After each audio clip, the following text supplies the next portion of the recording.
Thiruvananthapuram general ആശുപത്രിക്ക് സമീപം car നിയന്ത്രണം വിട്ട് ഫുട്പാത്തിലേക്ക് ഇടിച്ചു കയറി 5 പേർക്ക് പരിക്കേറ്റ സംഭവത്തിൽ വാഹനമോടിച്ച AK വിഷ്ണുനാഥിന്റെ ലൈസൻസ് സസ്പെൻഡ് ചെയ്യും. മോട്ടോർ വാഹന വകുപ്പിന്റേതാണ് തീരുമാനം. വിവരങ്ങളുമായി നിർബൻ ചക്രവർത്തി ചേരുകയാണ്. നിർബൻ, ഇപ്പോൾ ഇത്തരത്തിലൊരു തീരുമാനം മോട്ടോർ വാഹന വകുപ്പാണ് എടുത്തിരിക്കുന്നത്. എപ്പോഴായിരുന്നു ഇങ്ങനൊരു അപകടമുണ്ടായത്? കൂടുതൽ വിശദാംശങ്ങൾ. ഇന്ന് ഉച്ചയോടുകൂടിയാണ് ജനറൽ ആശുപത്രി ജംഗ്ഷനിൽ ജനറൽ ആശുപത്രിയുടെ ഗേറ്റിന് മുന്നിൽ നഗരത്തെ നടുക്കിയ വലിയ തരത്തിലുള്ള ഒരു അപകടം നടന്നത്. അപകടം അലക്ഷ്യമായി വാഹനം ഈ ഫുട്പാത്തിലേക്ക് ഇടിച്ചു കയറ്റുകയായിരുന്നു. ഫുട്പാത്തിൽ ഓട്ടോ കയറാൻ നിന്ന 2 യാത്രക്കാരും ഒപ്പം തന്നെ 2 ഓട്ടോ ഡ്രൈവർമാർക്കാണ് മാരകമായി പരിക്കേറ്റത്. അതീവ ഗുരുതരാവസ്ഥയിൽ തിരുവനന്തപുരം മെഡിക്കൽ കോളേജിന്റെ അതിതീവ്ര വിഭാഗത്തിലാണ് 4 പേരും ഇപ്പോഴുള്ളത്. അവരുടെ ആരോഗ്യനില ഇപ്പോൾ സങ്കീർണമായി തന്നെ തുടരുന്നു. ഗുരുതരാവസ്ഥയിലാണ് എന്ന വിവരങ്ങൾ കൂടി ലഭിക്കുന്നുണ്ട്.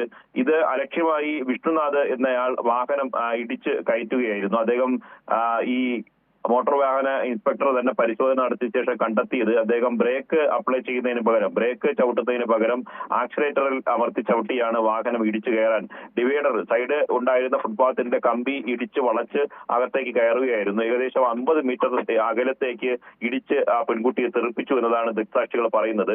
ഇത്തരത്തിൽ അലക്ഷ്യമായ ഡ്രൈവിംഗ് നടത്തിയ വിഷ്ണുനാഥിന്റെ ലൈസൻസ് സസ്പെൻഡ് ചെയ്യാനാണ് മോട്ടോർ വാഹന വകുപ്പിന്റെ തീരുമാനം. ഒപ്പം തന്നെ വാഹനത്തിൽ ഓടിക്കാൻ വിഷ്ണുനാഥിന്റെ അമ്മാവൻ കൂടെ ഉണ്ടായിരുന്നു.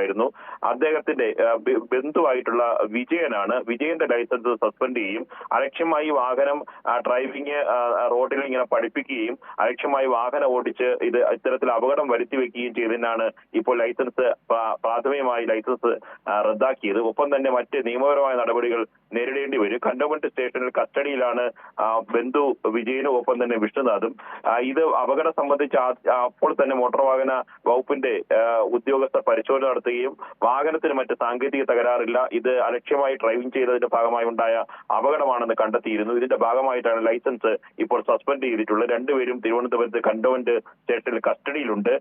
ഗുരുതരമായി പരിക്കേറ്റ 4 പേരുടെയും അവസ്ഥ ഗുരുതരമായി തന്നെ തുടരുന്നു. കാരണം ഇപ്പോൾ അവർ അതിതീവ്ര വിഭാഗത്തിൽ മെഡിക്കൽ കോളേജ് ആശുപത്രിയിൽ ചികിത്സയിൽ തുടരുകയാണ്. 2 പേർ യാത്രക്കാര് ആയി അവിടെ വന്നവരാണ്. അവരെ സംബന്ധിച്ച് കൂടുതൽ വിശദാംശങ്ങൾ ഈ ഘട്ടത്തിൽ ലഭ്യമായിട്ടില്ല. ഓട്ടോ ഡ്രൈവർമാർ സ്ഥിരമായി ജനറൽ ആശുപത്രി പരിസരത്ത് ഓട്ടോ ഓടിക്കുന്നവരാണ്. അതിൽ 3 പേർക്ക് പരിക്കേറ്റു. ഒരാളുടെ പരിക്ക് ഗുരുതരമല്ല. അദ്ദേഹം ജനറൽ ആശുപത്രിയിൽ ചികിത്സ തേടി മടങ്ങി. മറ്റ് 2 പേരും മെഡിക്കൽ കോളേജ് ആശുപത്രിയിൽ ചികിത്സയിൽ തുടരുകയാണ്. സിന്ധൂരി. വ്യക്തമാണ് നിർബൻ. എന്തായാലും തിരുവനന്തപുരം ജനറൽ ആശുപത്രിക്ക് സമീപമായിരുന്നു ഇത്തരത്തിലൊരു അപകടമുണ്ടായത്. കാർ നിയന്ത്രണം വിട്ട് ഫുട്പാത്തിലേക്ക് ഇടിച്ചു കയറിയായിരുന്നു 5 പേർക്ക് പരിക്കേറ്റത്. അവരുടെ നില അതീവ ഗുരുതരമായി തുടരുന്നു. 2 പേരുടെ നില അതീവ ഗുരുതരമായി തുടരുകയാണ്. ഇത്തരത്തിൽ വാഹനം ഓടിച്ച AK വിഷ്ണുനാഥിന്റെ ലൈസൻസാണ് ഇപ്പോൾ പ്രാഥമികമായി സസ്പെൻഡ് ചെയ്തിരിക്കുന്നത്. ഒപ്പം നിയമ നടപടികളും സ്വീകരിക്കും എന്നാണ് മനസ്സിലാക്കുവാൻ സാധിക്കുന്നത്. നിർബൻ ചക്രവർത്തിയാണ് വിശദാംശങ്ങൾ നൽകിയത്.